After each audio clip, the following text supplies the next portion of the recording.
ఇక నేను 2006లో ఈ అభ్యాస్ కాలేజ్ ఎస్టాబ్లిష్ చేసినప్పుడు ఒక సెట్ ఆఫ్ ఫ్యాకల్టీ, మన హైదరాబాద్లోనే చాలా నేమ్ ఉన్న ఫ్యాకల్టీ, అటు ఎంపీసీ ఇటు బైపీసీ, మేమందరం ఒక చోట గ్యాదర్ అయ్యి మరి ర్యాంక్ తెప్పియాలంటే మన దగ్గర ఓన్లీ టాప్ మోస్ట్ స్టూడెంట్సే కావాలా, ఒక యావరేజ్ స్టూడెంట్ కూడా ర్యాంకర్గా చేయలేమా అనే భావంతో స్ట్రగుల్ అయ్యి ఒక ప్లాన్కి వచ్చి ఈ అభ్యాస్ అనేది 2006లో ఎస్టాబ్లిష్ చేశానండి. బేసిక్గా నాది కూడా అగ్రికల్చరల్ ఫ్యామిలీనే. ఈరోజు యాక్చువల్లీ మా ఊరు రావడం జరిగింది. సో మా ఫ్రెండ్ ఏంటంటే మనం చెప్పే విషయం ఇన్నోవేటివ్గా డిఫరెంట్ ప్లేసెస్లో మన ఓన్ ప్లేస్కి వచ్చినప్పుడు కూడా ఒక మంచి వీడియో చేసి స్టూడెంట్స్కి చాలా బెనిఫిషియల్గా ఉండేటట్టు చేయొచ్చు కదా అని ఒక ఐడియా ఇవ్వడం జరిగింది. అందుకని ఇన్స్టాంట్గా ఒక వీడియో చేద్దాం స్టూడెంట్స్కి యూజ్ అయ్యేటట్టు అని ఒక ప్లాన్ చేయడం జరిగిందండి. సో నా ఏం ఏంటంటే 10th క్లాస్ వరకు యావరేజ్గా ఉన్న ఇంటర్మీడియట్ తర్వాత ఒక మంచి ర్యాంకర్గా చేయలేమా, ఎందుకు చేయలేము? సో మా దగ్గర అభిజ్ఞ అనే ఒక అమ్మాయి, అలానే మరి సత్యనారాయణ ఒక కుర్రోడు, మరి అలానే అనంతపురం నుంచి హనుమంతరావు అనే ఒక కుర్రోడు, చాలా మంది స్టూడెంట్స్ అండి 10th క్లాస్లో 8 ఆ రేంజ్లో వచ్చినాయి. బేసిక్గా మా టీచర్స్ అందరూ కూడా ఒకటే ప్యాటర్న్ ఫిక్స్ అయ్యాం, ఏంటంటే స్టూడెంట్స్ని ఎప్పుడు మార్క్స్ బేస్డ్గా షఫిల్ చేయటం, సాగ్రిగేట్ చేయటం, ఎక్స్ట్రాడినరీ మార్క్స్ వచ్చేమో సపరేట్గా ట్రీట్ చేయటం, యావరేజ్ బిలో యావరేజ్ స్టూడెంట్స్నేమో ఒక రకంగా ట్రీట్ చేయటం. ఎప్పుడైతే చేస్తామో స్టూడెంట్స్లో తెలియకుండానే ఒక ఇన్ఫీరియారిటీ కాంప్లెక్స్ డెవలప్ అవడం వలన అది స్టూడెంట్స్ని ముందుకు తీసుకెళ్ళకుండా చేస్తుందండి. సో బేసిక్గా స్టూడెంట్స్ని చిన్న చిన్న appreciations, as root of x square అంటే మోస్ట్లీ ఎక్స్ అని రాస్తున్నారు, అది x square, root of x square is not x అన్న, అది మోడ్ ఎక్స్. ఎందుకు వచ్చింది దానికి proper explanation. Root of 36 is root of 6 square which is 6. కొంతమంది స్టూడెంట్స్ రూట్ ఆఫ్ 36ని రూట్ ఆఫ్ -6 హోల్ స్క్వేర్ అని రాసి -6 అంటారు. అలాంటప్పుడు మనం వాళ్ళని బ్లేమ్ చేయకూడదండి, స్కోల్డ్ చేయకూడదు. దానికి ప్రాపర్గా ఎస్ రూట్ అనేది పాజిటివ్ వాల్యూస్కి డిఫైన్ అవుతుంది కాబట్టి అవుట్పుట్ కూడా పాజిటివ్ రావాలి. మరి అది ఎందుకని -6 వస్తుంది, మనం చేసే ఎర్రర్స్ ఏంటి, మరి ఆ ఎర్రర్స్ని ఎలా మినిమైజ్ చేయాలి అనే ఒక సబ్జెక్ట్ బేస్ స్ట్రాంగ్ వేసినప్పుడు 10th క్లాస్లో యావరేజ్ అయినా ఇంటర్మీడియట్ తర్వాత అయినా మంచి పొజిషన్కి వెళ్తాడండి. కాకపోతే టైం తీసుకోవచ్చు. అలానే క్యాన్సిలేషన్లో మోస్ట్ ఆఫ్ ది స్టూడెంట్స్ ఎడిషన్లో సబ్ట్రాక్షన్లో క్యాన్సిలేషన్ చేయొచ్చు. మరి మల్టిప్లికేషన్లో క్యాన్సిలేషన్ చేసేటప్పుడు ఏబి ఈజ్ ఈక్వల్ ఏసీ అని రాసినప్పుడు ఆ ఏని డినామినేటర్లో రాసి క్యాన్సిల్ చేస్తారు. అలా రాయాలి, ఓకే. స్టూడెంట్స్ రాసింది ఏదైతే ఉందో అది మనం ఎంకరేజ్ చేయాలి. నువ్వు చేసే తప్పు నీకేమి రాదు ఇలాంటి మాటలు అనకుండా, yes you are dividing with a, but there is one rule there, that is what if a is 0 what happens, you can't divide. So make sure that a is not equal 0. అంటే AB is equal ఏసీలో ఏ cancel చేయాలి అంటే ఏ not equal 0 అవ్వాలనేది చాలా క్లియర్గా examples చెప్పాలి. So students బేసిక్గా ఏంటంటే maths అంటే భయపడతారు, బట్ యూనివర్సల్గా maths is art of science. Mathematics strong ఉన్న వాళ్ళకి ఫిజిక్స్ కూడా చాలా ఈజీ అవుతుంది.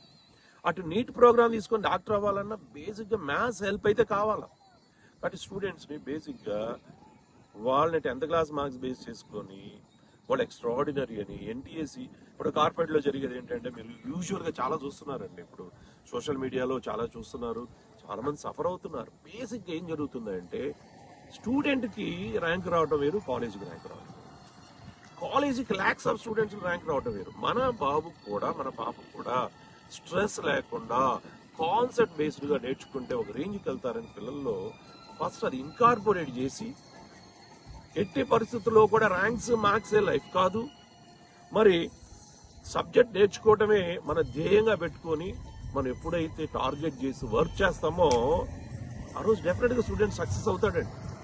సత్య నాదెండ్ల మైక్రోసాఫ్ట్ సిఇఓ, అతను ప్రతి సెంటెన్స్ ప్రతి వర్డ్ ఆయన చెప్పే, అప్పుడు ఢిల్లీ ఐఐటిలో చిన్న సెమినార్ కండక్ట్ చేసినప్పుడు మంచి సజెషన్స్ ఇవ్వడం జరిగింది స్టూడెంట్స్. ఏంటంటే my dear Indian students, don't target only for ranks and marks.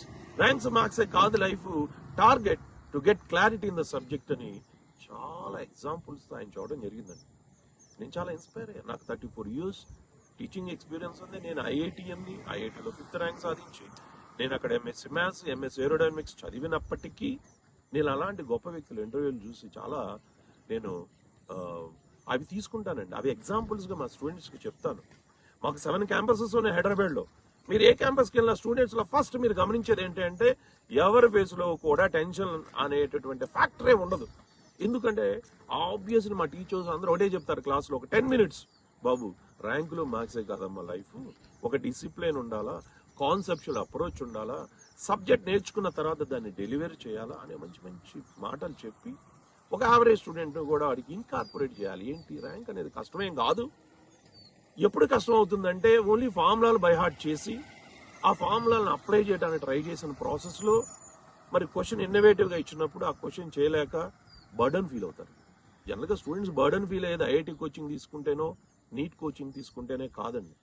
Conceptual approach లేకుండా, కాన్సెప్ట్ తెలియకుండా ప్రాబ్లమ్స్ని టైకిల్ చేస్తూ ఉంటే ఒక ట్విస్టెడ్ బేస్డ్ క్వశ్చన్ ఇచ్చినప్పుడు ఆ క్వశ్చన్ డీల్ చేయలేనప్పుడు ఆబ్వియస్లీ ఎవరికైనా చిరాకు వస్తుంది. ఇంత చదివాము లాస్ట్కి క్వశ్చన్ ఒకటే ఇన్నోవేటివ్గా చేయలేకపోతున్నాం అంటే నాకు రాదు అనేటటువంటి అనవసరమైనటువంటి థింకింగ్లోకి వెళ్తున్నారు.